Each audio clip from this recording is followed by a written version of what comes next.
विकसित भारत विकसित रेलवे कार्यक्रम में दिख रहा है। मैं इस कार्यक्रम में देश भर से जुड़े सभी साथियों का अभिनंदन करता हूं। हमारे साथ 500 से अधिक रेलवे स्टेशनों और 1,500 से ज्यादा दूसरी जगहों से लाखों लोग जुड़े हैं। अलग अलग राज्यों के माननीय राज्यपाल श्री, माननीय मुख्यमंत्रीगण, केंद्र और राज्य सरकारों के मंत्रीगण, सांसदगण, विधायकगण और स्थानीय जनप्रतिनिधि, प्रबुद्ध नागरिक, पद्म पुरस्कार जिनको सम्मानित मिला है, ऐसे वरिष्ठ महानुभाव, भारत के महत्वपूर्ण जीवन जवानी खपाने वाले हमारे स्वतंत्र सेनानी, फ्रीडम फाइटर और हमारी भावी पीढ़ी, युवा साथी भी आज हमारे साथ है। आप सभी की उपस्थिति में आज एक साथ रेलवे से जुड़ी 2000 से अधिक परियोजनाओं का शिलान्यास और लोकार्पण हुआ है।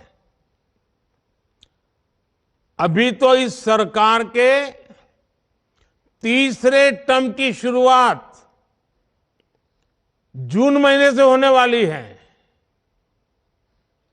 अभी से जिस स्केल पर काम होना शुरू हो गया है, जिस स्पीड पर काम होना शुरू हो गया है, वो सबको हैरत में डालने वाला है।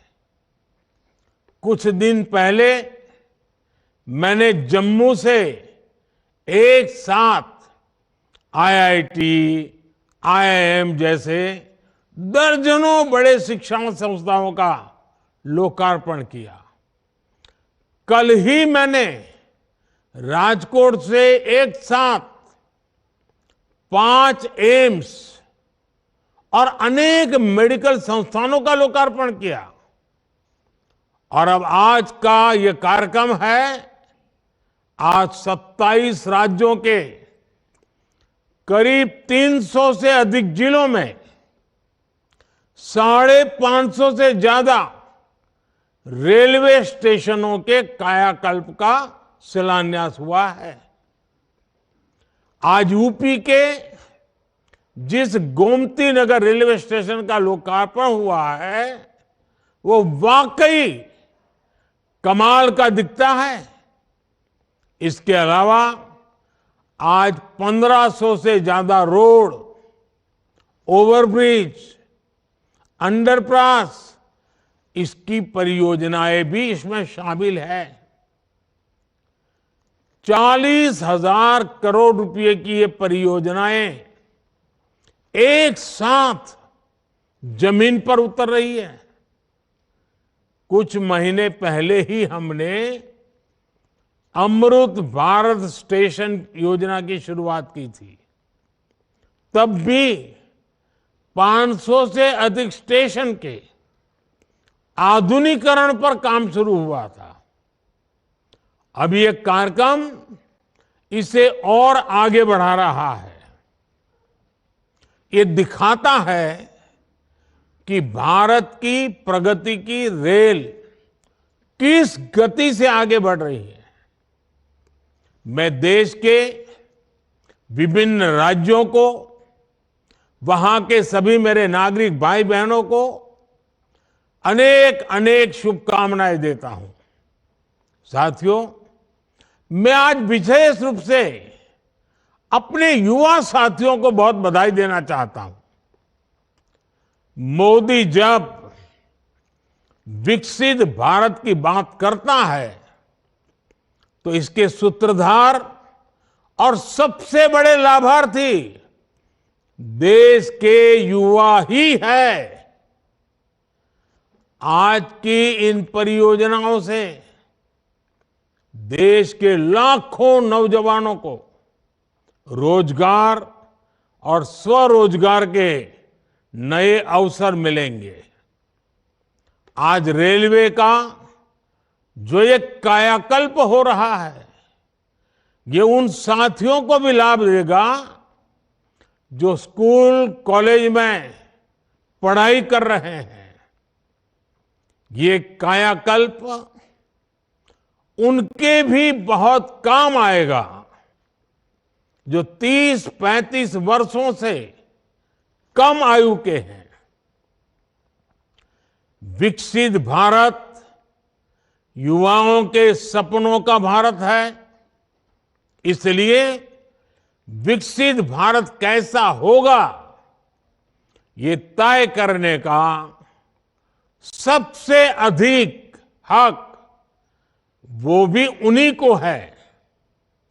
मुझे संतोष है कि देश भर के हजारों विद्यार्थियों ने अलग अलग स्पर्धाओं के माध्यम से विकसित भारत के रेलवे का सपना सामने रखा। इनमें से अनेक युवा साथियों को पुरस्कार भी मिले हैं। मैं सभी को बहुत शुभकामनाएं देता हूं। मैं देश के हर जवान को, हर नौजवान को बताना चाहता हूं कि आपका सपना ही मोदी का संकल्प है। आपका सपना, आपकी मेहनत और मोदी का संकल्प, यह विकसित भारत की गारंटी है। साथियों, मुझे खुशी है कि ये जो अमृत भारत स्टेशन है, विरासत और विकास दोनों के प्रतीक होंगे।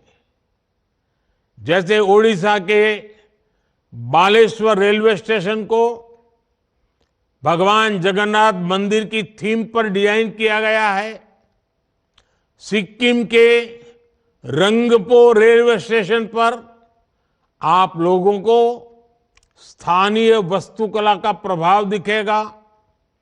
राजस्थान का सांगनेर रेलवे स्टेशन 16वीं शताब्दी की हैंड ब्लॉक प्रिंटिंग को दर्शाता है। तमिलनाडु के कुंभकोणम स्टेशन का डिजाइन चोल काल के वास्तुकला पर आधारित है। अहमदाबाद रेलवे स्टेशन मोढेरा सूर्य मंदिर से प्रेरित है। गुजरात में द्वारका स्टेशन द्वारकाधीश मंदिर से प्रेरित है। आईटी सिटी गुड़गांव का रेलवे स्टेशन आईटी के लिए ही समर्पित होगा।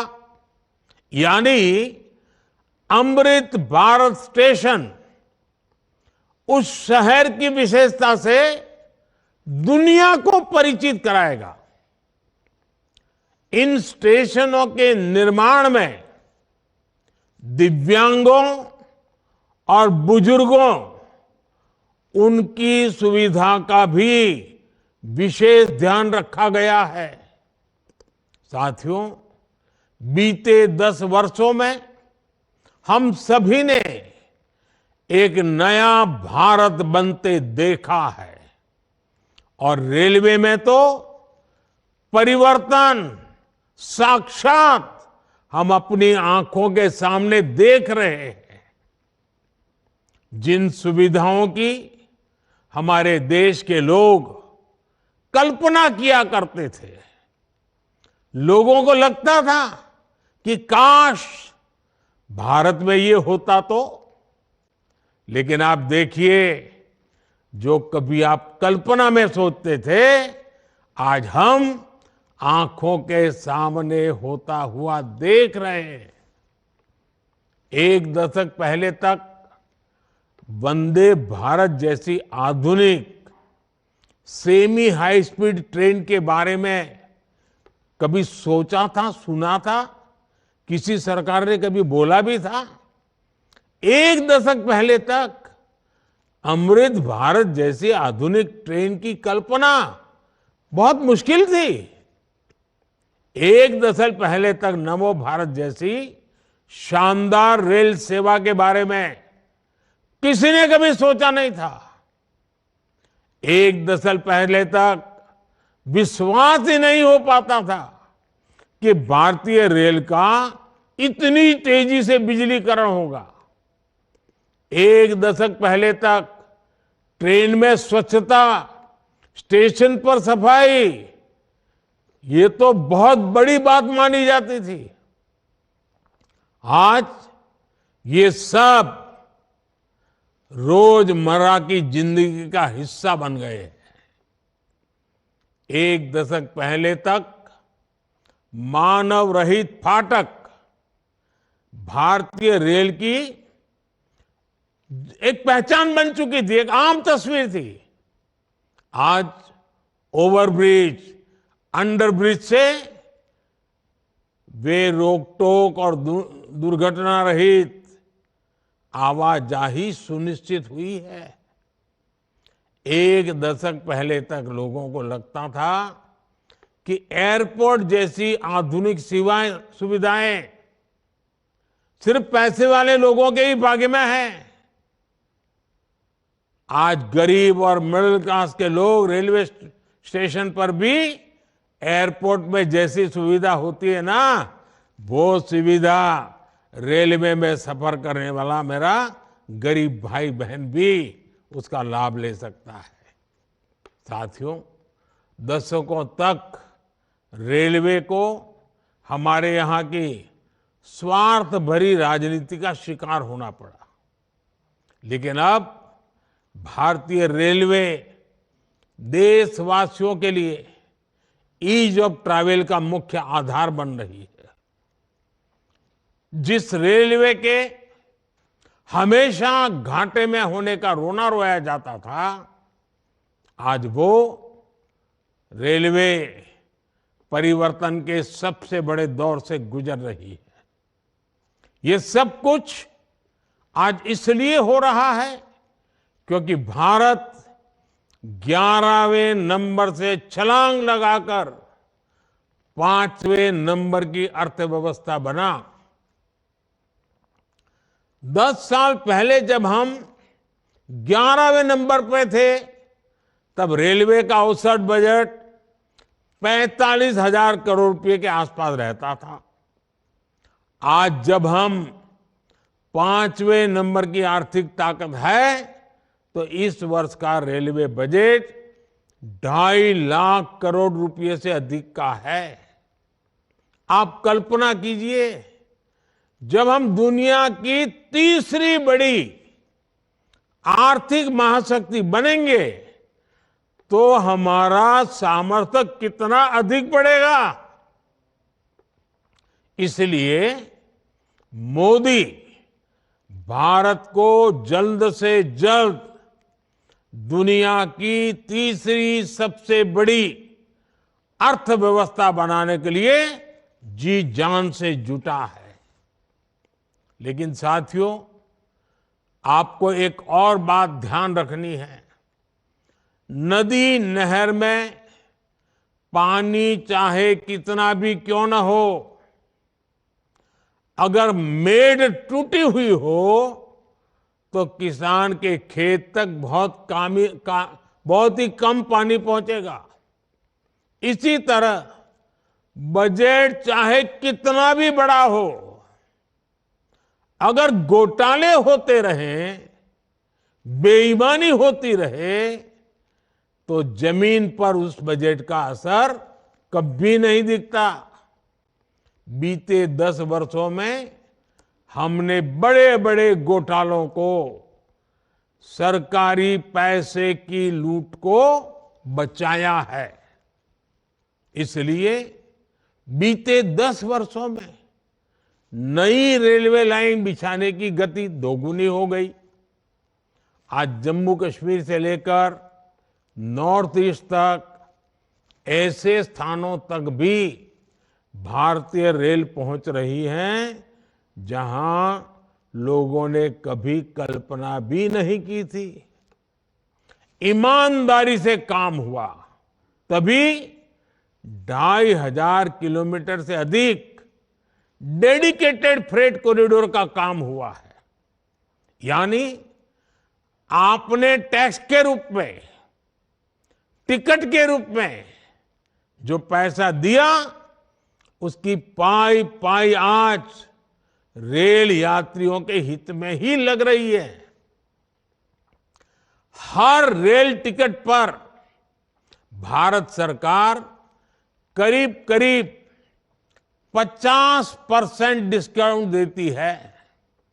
साथियों, जैसे बैंक में जमा पैसे पर ब्याज मिलता है, वैसे ही इंफ्रास्ट्रक्चर पर लगी हर पाई से कमाई के नए साधन बनते हैं, नए रोजगार बनते हैं।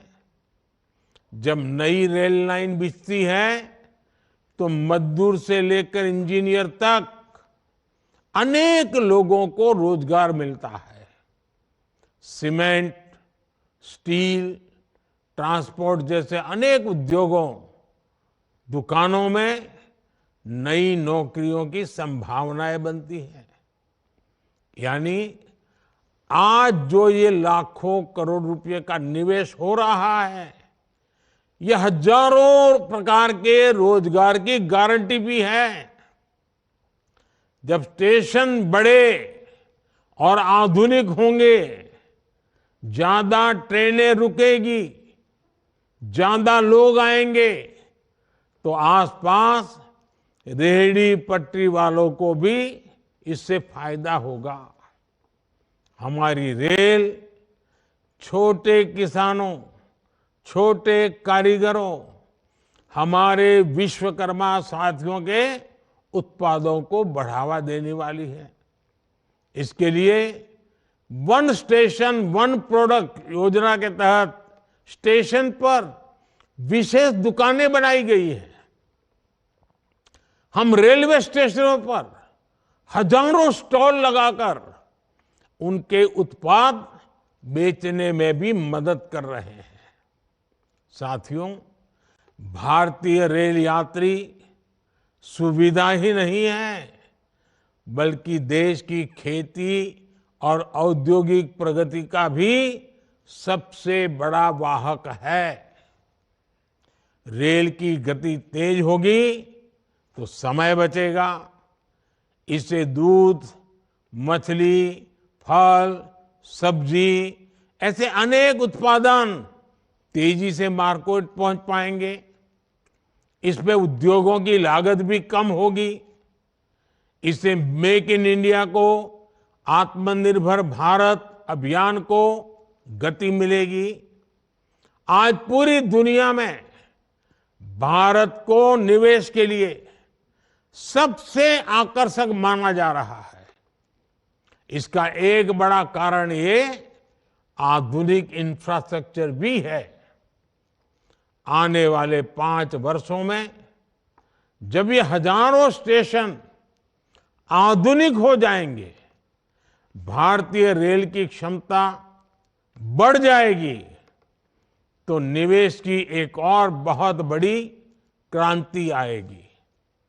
भारतीय रेल को अपने कायाकल्प के इस अभियान के लिए मैं एक बार फिर अनेक अनेक शुभकामनाएं देता हूं और सभी देशवासियों को भी एक साथ इतना बड़ा कार्यक्रम का हिस्सा बनना, एक ही कार्यक्रम में लाखों लोगों का जुड़ना, सभी आदरणीय मुख्यमंत्रियों का समय निकालना, गवर्नर जी का समय मिलना, ये अपने आप में आज का ये कार्यक्रम शायद हिंदुस्तान में एक अनेक प्रकार की नई संस्कृति को लेकर के आया है। मैं मानता हूं ये रचना बहुत ही उत्तम प्रकार की आज के कार्यक्रम में रचना बनी है। आगे भी हम इसी प्रकार से समय का सर्वाधिक अच्छा उपयोग करते हुए विकास की गति को एक साथ चारों दिशाओं में तेजी लाएंगे। ये आज हमने देख लिया है। आपको भी मेरी बहुत बहुत शुभकामनाएं हैं। बहुत बहुत धन्यवाद।